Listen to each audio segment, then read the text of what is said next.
అభివృద్ధి అంటే గుజరాత్ లేదంటే కేరళ, కానీ ఇప్పుడు ఆ పరిస్థితి మారుతోందని చెబుతోంది తెలంగాణ ప్రభుత్వం. అభివృద్ధి అంటే తెలంగాణ అన్న పరిస్థితి వస్తోందని స్పష్టం చేసింది. కొత్త రాష్ట్రమైనా చిన్న రాష్ట్రమైనా అనేక విషయాల్లో దేశానికి ఆదర్శంగా నిలిచిందని చెబుతోంది. పరిపాలనా దక్షత, నాయకత్వ అంకిత భావమే తెలంగాణను ఈ స్థాయికి తీసుకెళ్లాయని స్పష్టం చేశారు ఆర్థిక మంత్రి ఈటల. వరుసగా 4వసారి బడ్జెట్ను ప్రవేశపెట్టారు తెలంగాణ విత్త మంత్రి. సుదీర్ఘ ఉద్యమంతో సాకారమైన కొత్త రాష్ట్రం తెలంగాణలో ప్రజల ఆశలకు, ఆకాంక్షలకు అధిక ప్రాధాన్యతనిస్తూ 2017-2018 బడ్జెట్ను ప్రవేశపెట్టింది ప్రభుత్వం. ఆర్థిక మంత్రి ఈటెల రాజేందర్ 4వసారి బడ్జెట్ను ప్రవేశపెట్టారు. ఈసారి తెలంగాణ బడ్జెట్ 1,50,000 కోట్లకు చేరుకుంది. కొత్త రాష్ట్రం ఏర్పడిన 3 ఏళ్లలోనే బడ్జెట్ 1,50,000 కోట్లకు పెరిగింది. సంక్షేమం, అభివృద్ధికి పెద్దపీట వేస్తూ వరుసగా 4వసారి బడ్జెట్ను ప్రవేశపెట్టారు ఆర్థిక మంత్రి ఈటెల. గతానికి భిన్నంగా ఈసారి బడ్జెట్లో మార్పులు చోటు చేసుకున్నాయి. నిర్వహణ, ప్రగతి పద్దుల పేరుతో నిధులు కేటాయించారు.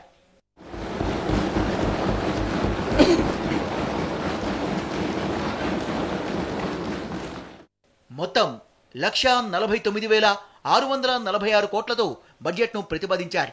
నీతి ఆయోగ్ రాకతో కేంద్ర ప్రభుత్వ ఆదేశాలతో బడ్జెట్లో చాలా మార్పులు చేశారు. ప్రణాళిక వ్యయం, ప్రణాళికేతర వ్యయం స్థానంలో కొత్తగా నిర్వహణ వ్యయం, ప్రగతి పద్దును బడ్జెట్లో పెట్టారు. నిర్వహణ వ్యయానికి 61,607 కోట్లు, ప్రగతి పద్దు కింద 88,038 కోట్లను కేటాయించారు ఈటెల. నిర్వహణ వ్యయం కింద రూపాయలు 61,607.2 కోట్లు, ప్రగతి పద్దు కింద రూపాయలు 88,038.80 కోట్లు ప్రతిపాదిస్తున్నాము. నిర్వహణ వ్యయం కంటే ప్రగతి పద్దు వ్యయం ఎక్కువగా ఉండడం అపూర్వం. నిర్వహణ వ్యయంలో ఎక్కువ రాజీ పడకుండా దీన్ని చేసి చూపాం. వనరులను బలోపేతం చేసి వ్యయాన్ని సహేతుకంగా క్రమబద్ధీకరించడం ద్వారా ఇది సాధ్యమైంది. వచ్చే ఆర్థిక సంవత్సరంలో 4,571 కోట్ల రెవెన్యూ మిగులుంటుందని అంచనా వేశారు ఈటెల.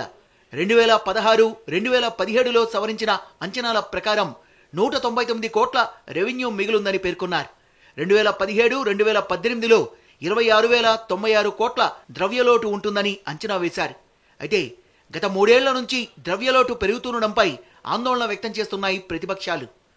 పెద్ద నోట్ల ప్రభావం ఉన్న ఆదాయం మాత్రం ఆశాజనకంగా ఉందని బడ్జెట్ ప్రసంగంలో పేర్కొన్నారు ఈటెల. నవంబర్ తర్వాత కూడా గ్రోత్ రేట్ డబుల్ డిజిట్ను దాటిందన్నారు. తాజా అంచనాల ప్రకారం జిఎస్డిపి వృద్ధి 2016-17లో స్థిర ధరల వద్ద డబుల్ డిజిట్ని అంటే 10.1% పెరగవచ్చు. ఇదే కాలంలో జాతీయ జీడిపి వృద్ధి 7.1% ఉంటుందని అంచనా. పెద్ద నోట్ల రద్దు ప్రభావం ఆర్థిక కలాపాలను దెబ్బతీసిన తర్వాత కూడా రాష్ట్రం డబుల్ డిజిట్ వృద్ధిని సాధించడం ఎంతో సంతృప్తికరమైన అంశం. నోట్ల రద్దుతో motor vehicle tax, stamps and registrations ఆదాయం తగ్గినా మిగిలిన వాటిల్లో ఆదాయం పెరగడం వల్లే వృద్ధి రేటు పెరిగిందన్నారు ఆర్థిక మంత్రి ఈటెల రాజేందర్. 100 కోట్లు వచ్చి పడినా పరిపాలనా దక్షత, అంకిత భావం లేకపోతే ప్రజాధనం నిరర్థకమైపోతుందన్నారు. అభివృద్ధి నమూనా అంటే ఇన్నాళ్లు కేరళ, గుజరాత్ గురించి మాట్లాడేవారని, కానీ ఇప్పుడు ఆ పరిస్థితి మారుతోందన్నారు ఆయన. అభివృద్ధి నమూనా అంటే ఇప్పటివరకు కేరళ, గుజరాత్ల గురించి దేశం మాట్లాడుకునేది. కానీ అతి కొద్ది సమయంలోనే తెలంగాణ రాష్ట్రం దేశానికి ఆదర్శంగా నిలుస్తుందని నమ్మకం నాకున్నది. ప్రభుత్వానికి వచ్చే ఆదాయాన్ని ప్రజాభ్యుదయం కోసం అర్థవంతంగా, సమర్థవంతంగా నిర్వహించే సృజనాత్మక ఆర్థిక ప్రణాళికే బడ్జెట్. 100 కోట్లు వచ్చి పడినా పరిపాలనా దక్షత, అంకిత భావం లేకపోతే ప్రజాధనం నిరర్ధకమైపోతుంది.